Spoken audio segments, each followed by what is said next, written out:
Hello, it's Teacher Crystal again with a quick video.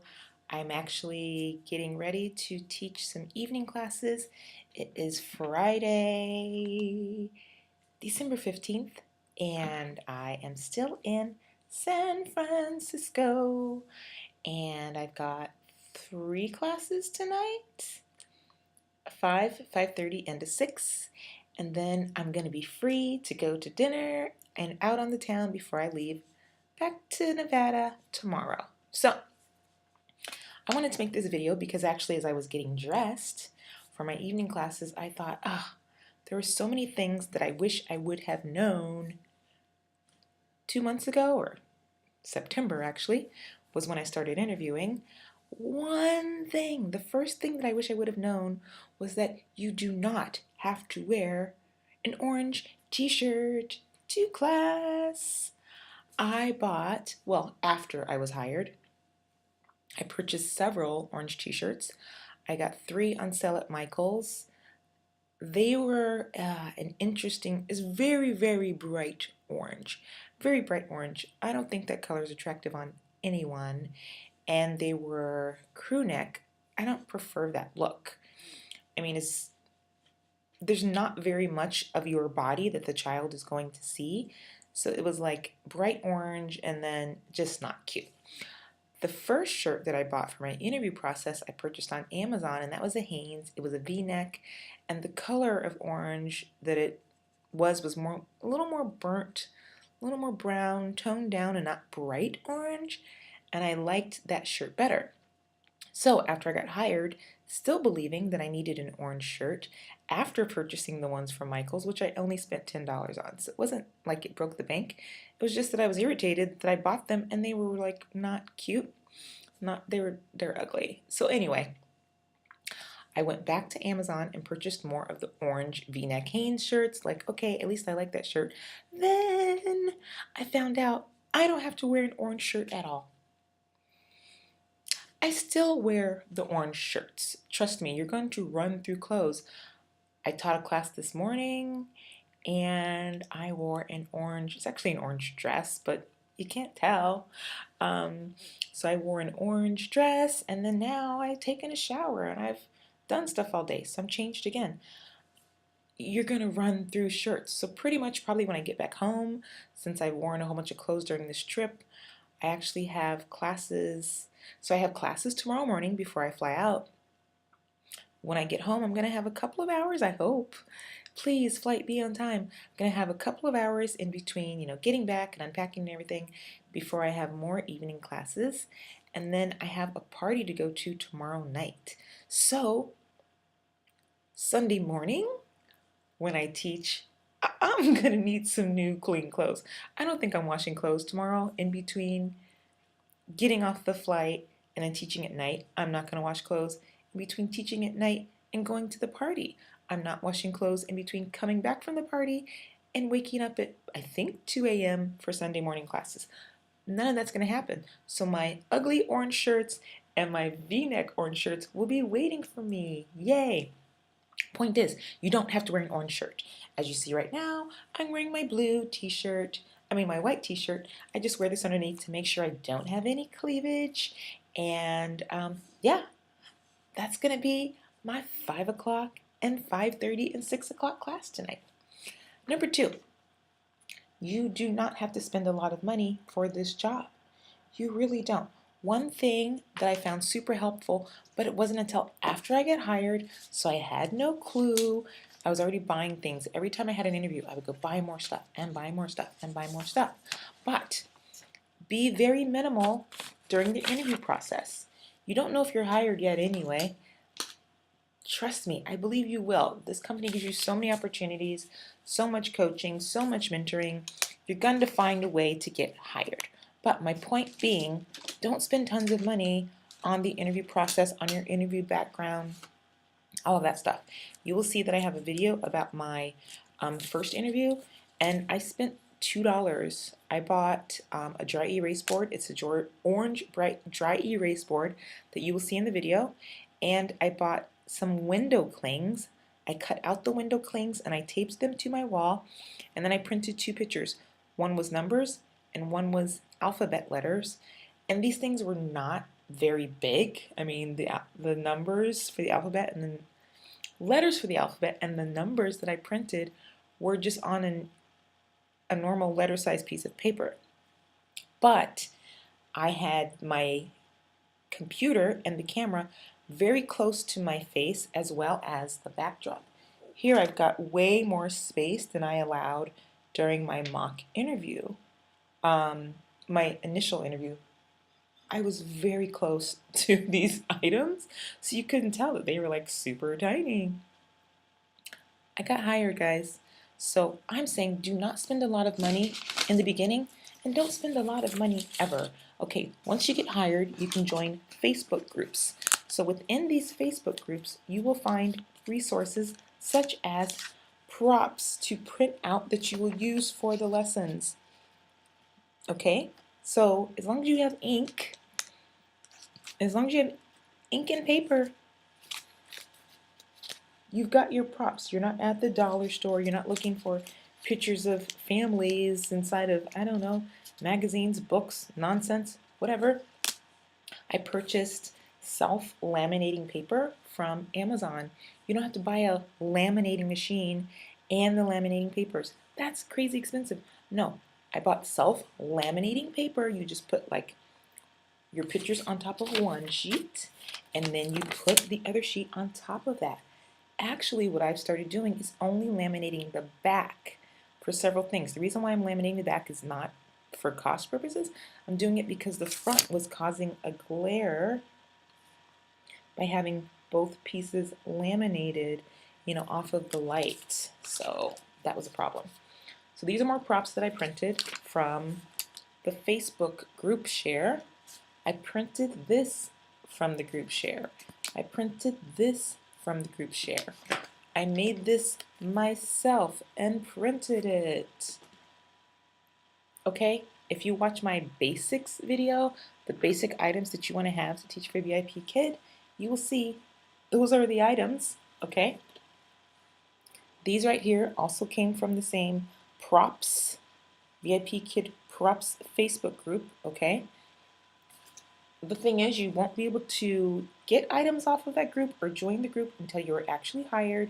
You have to enter in information that confirms you work for VIPKID. So still, go to my video that shows you about what I had during my initial interview, what I had on the wall.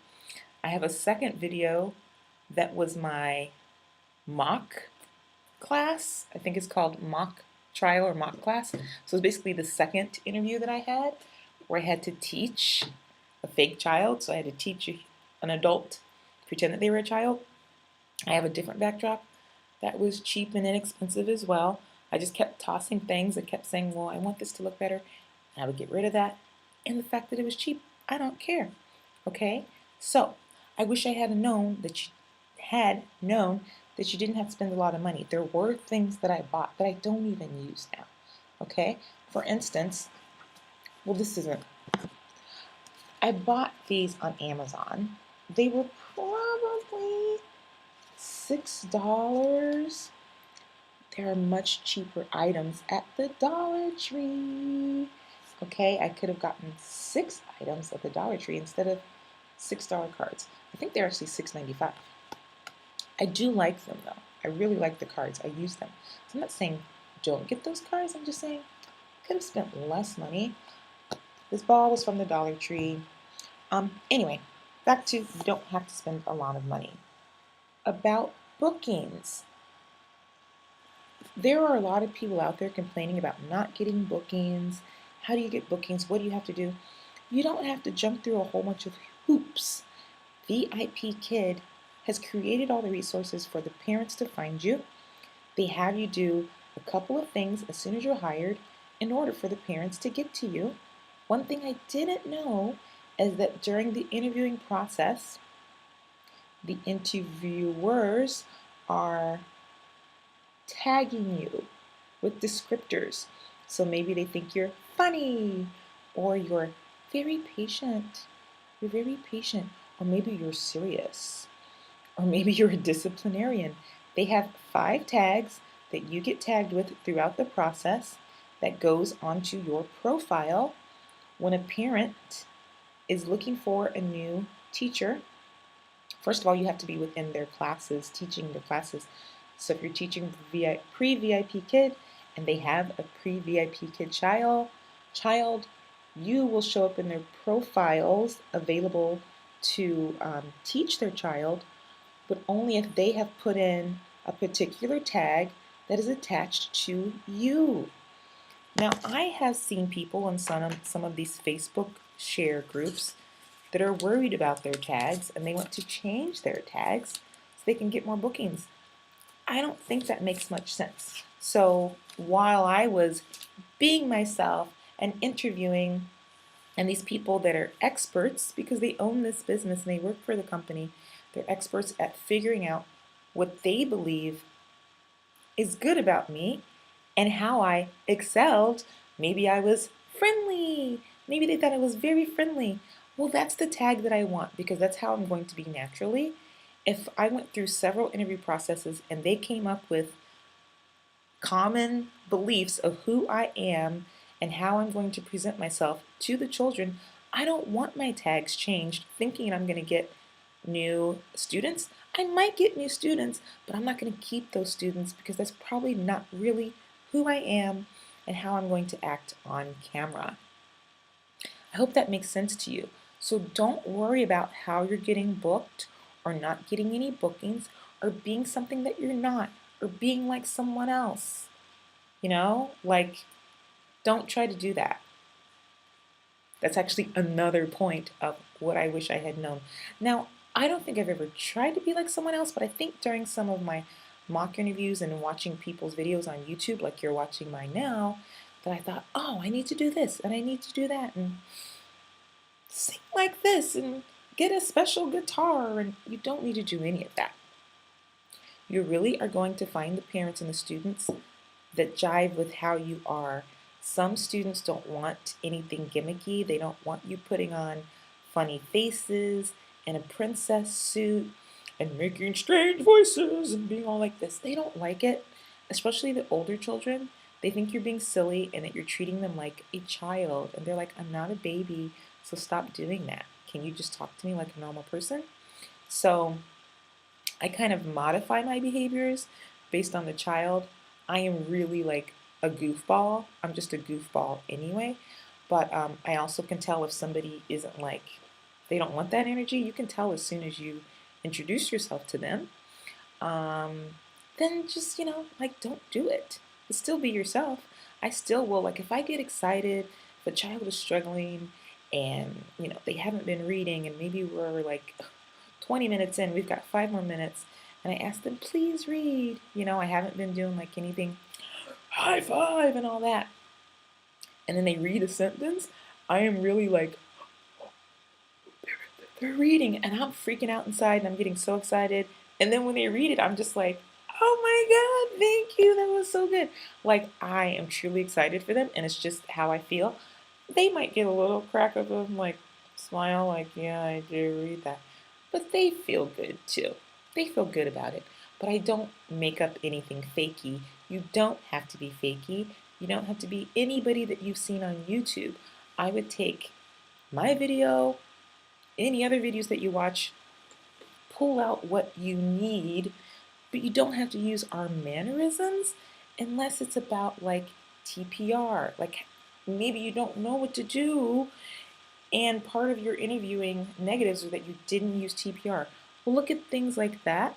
If the person is way over the top with, okay, you're next, and that's not what you would do, then don't do it. But do know that, maybe I need to just do this. Maybe tone it down for who you are, right? You didn't use TPR. Again, do that again. Yes. No, just say again, please. Modify the behaviors to who you are, but make sure that you're giving the child what they need. They do need TPR so they can understand what's happening. Now, some things that I will do is like my TPR could be, what is this? Okay, it's a dog, but maybe you're doing the head, shoulders, knees, and toes. Head, shoulders, knees, toes. Now this is probably a younger child. It's an older child. I'm not going to speak like that. Please touch your head. Touch your shoulder. Touch your knees. Good. Good job. Touch your toe. Thank you, Stephen. Thank you. So, I don't need to talk to Stephen like this. Stephen, touch your head. Do you see what I'm saying? You can take my dog example and use it accordingly. You've got the younger kid that likes that stuff, that needs the energy, and you've got the child that don't assume that what I'm saying, if they're older, they don't like it. But I'm just using them as an example. So you've got the older child, my example was Stephen. He's not going to really like you if you're being all gushy and stuff. So still use the animal as your TPR examples for the head, shoulder, knees, and toes. And Stephen is learning, because how in the world are you going to know what the word is for head in Chinese? If I were teaching you Chinese right now and I was just like, touch your head, you're going to be like, I don't know what she's talking about. Touch your head, touch your shoulders, touch your knees, touch your toes. But I'm speaking Chinese, right? You don't know. So if the person says in Chinese, touch your head, and then they keep doing this, I'm going to be like, nah, maybe they just said head. Maybe that's all. I don't know, right? But this is something about my head. When they say touch your, okay, shoulders, okay, they're telling me to do something to my shoulders. So my shoulders, maybe you don't understand the word touch. You see what I'm saying? So you have to use your hands, your eyes. I see you. If there's a child kind of like participating verbally, but he's not looking at the screen, I'll say, look, look, look, until they look up. And I'm like, look. And then I circle what I want them to do. Or I want them to look at the ball. Look. But you have to keep repeating this, repeating this. So, what I'm trying to say is, watch the videos. Don't do every single thing that everybody's doing. It can get you into trouble. And I wish I would have known that. I actually think that some of my interviews didn't go exactly the way they should have, because I was trying to completely mimic what I saw on YouTube videos, and that wasn't right. I should have just trusted my gut, found my own explanations for things, my own way that I would TPR, my own props. Don't do everything exactly like someone else. You just don't want to do that. Another thing is, when you first start out, you may start out doing trials, which is what I did, and I would suggest to get out of doing trials solely as soon as possible. You can get certified for other levels. So I got certified for level 2 and level 3 already, and I've only been working for 50 days. I've been certified for level 3 for probably 20 days ago. So I did trial in the very beginning. I was certified for level 2 right away, and then level 3 I asked for approval, and they probably gave it to me 20 days ago. And I'm just now getting booked for level 3 students, so level 3 students have found me through my tags and the fact that I'm certified for level 3, so I'm going to have my first level 3 classes coming up next week. Okay? The reason why I'm saying is you don't want to only be booked for trials is because a lot of trials that I have experienced don't show up. They're no-shows. These people have never taken a class with VIPKID before. You are the first time they're going to have an experience with VIPKID, so they're not necessarily committed. They haven't paid for packages, etc. So, they don't always show up for the class. The thing that I don't like about that is that you are still spending your time and you don't get paid the same amount that you would have gotten for a full class. I don't want to fool around with that. If I'm going to sit here for 25 minutes, I want to be paid my full amount. Now, you don't have to sit for 25 minutes for a trial. You sit for 15, but it doesn't really matter. You're still using up that time. It isn't like after the 15-minute cutoff, then another class starts or something. The same amount of time that it would have taken for you to teach is the same amount of time that you're not doing anything. But I do have a suggestion. What I do when I have a no-show trial, So I keep the computer running. So this is another thing I wish I would have known. Okay, keep your teacher portal running where you are in the classroom. The child is not present. Open up your camera so that VIPKID can see that you are there and everything works. Take a screenshot with your phone and also screenshot with your computer. Depending on what kind of computer you have, I can't tell you what your screenshot would be. For me, I have a Mac. It's Command Shift 3. So I get a screenshot on the computer, screenshot with my phone, just to make sure. Then what I do, if I've had classes prior to this no-show trial and I'm waiting for my 15 minutes, I will start doing feedback on my phone app. Okay? So I'm double duty. I'm getting double duty, kind of like double pay. I'm getting paid to do my feedback. So while I'm waiting for the child to show up, I will pull out my feedback paperwork that I've already taken notes, and I will start plugging away doing my feedback on my phone. That way, I don't feel like I wasted time. I don't feel like I'm not making as much money as I would have because I would have had to do all of my feedback after that class was over. Now, I get some feedback done, and sometimes the children do show up. But what I want to say is start right away to get your certifications for other levels, or all that you will have is trials. Now, what I have noticed with the other levels, I've probably had about one no-show. I mean, these parents have paid good money. They have scheduled it exactly at the time that they want. They are committed to their child learning, and those children show up. They may not show up on time, but they show up eventually and you get paid the full amount. I think you understand what I'm saying. You want to get paid the full amount for all the time. Okay? You're taking the pictures so that you can prove that you were there and that you didn't have camera issues. Okay. One other thing that I wish I would have known is how to award stars. This is after you're hired, okay? I literally found out how to award stars like 3 days ago. I've had tons of classes, all of these students, but you are working by yourself. You're working by yourself. I didn't have anybody to help me, and yeah, I didn't know how to award stars. VIPKID has a set system of giving the children 5 stars. It's a course for behavior and doing well and doing what the teacher asks. So I had always been awarding the stars, my 5 stars, by giving it on the screen, yes! And then also through my Find the Stars game, which I showed you earlier. So I would make it educational, and oh, they have C, nope, that's not a star, you got a donut. Then maybe they picked the blue, yay, you get a star. And so at the end of class, I would say, you got 5 stars. So I thought I was giving the child their 5 stars. No! Inside of the classroom, there was a button on the upper right-hand side that you're supposed to click. That issues the stars. That is permanent. It stays inside the video. It goes to the child's account. That's how you give stars. Okay? This morning, after a class, I had to go through, I don't know how many classes, 75 maybe? To award stars from October, all of November, and then December up through 3 days ago when I figured this out. I was so annoyed. I was like, how could this be missed?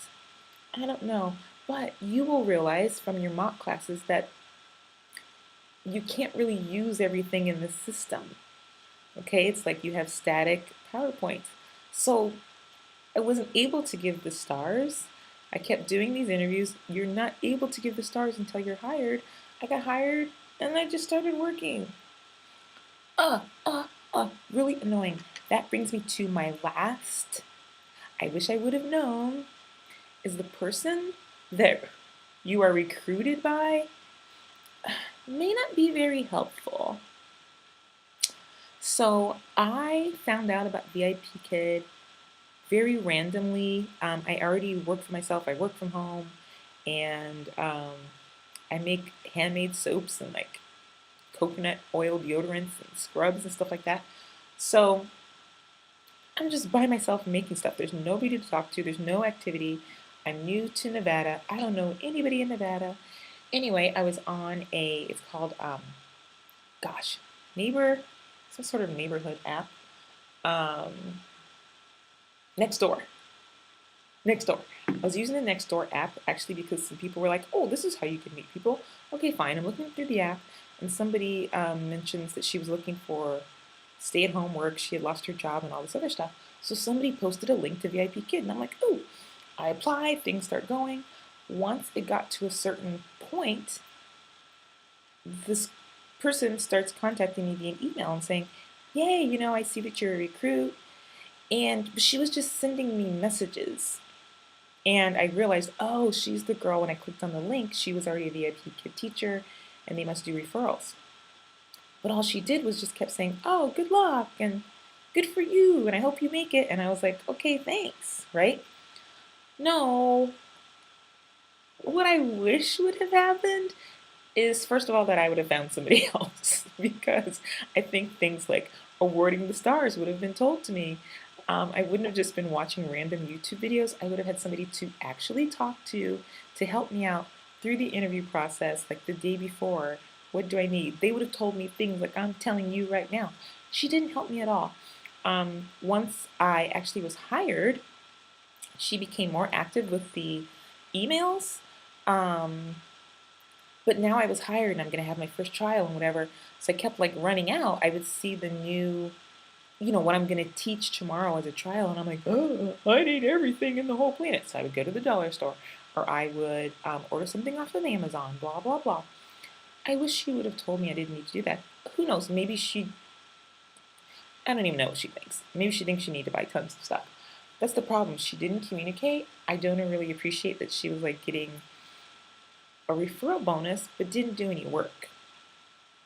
I don't like that. I really want to help anybody that uses my link that is a recruit through me. I want to give you as much information as possible, forward onto you these items that I have printed out so that you're not spending tons of money, give you any tips that I can give you on getting hired and beyond. And, obviously I'm at day number 50. Who knows what I'm going to realize tomorrow that I wish I would have known, that I want to tell somebody else so that they are successful. So be aware of that. Who are you getting recruited through? Do you think that they're helpful? Yeah, that's really important. If you can think back to what I said about how I didn't know, I started working and I didn't know about this darn star button. That was very important. That is a major part of the class. I was supposed to be awarding those children the stars. I don't know what happened. I don't know if after class the parents were frustrated, the children were frustrated. They don't have their stars, they can't see them, they don't think they did a good job. It actually could have affected me very majorly. The parents could have given me a negative review and feedback. Right now I have only 5 Apple reviews. I could have gotten who knows what review, not 5, and that would hurt me simply because I just didn't know about this darn button. So yeah, be very careful with who you are working with. See if they are responsive to your messages or however you are communicating once you are being recruited. If you know the person personally, hopefully you understand and know that the person is going to help you because you know them. But I don't think most people really are going to know their VIPKID recruiter because you're probably going to find them like you're finding me on a YouTube video and you don't know anything about this person. So be very careful with that. If there's somebody willing to help you and they're not even your recruiter, please just ask them questions and collect as much as you can. And like I said, once again, decipher and sift through it and see what do you actually want to use, what makes sense. If something doesn't seem to make sense, toss it in the trash. Okay, guys, that's all I've got for right now. It's time for me to teach my class, so bye. See you later.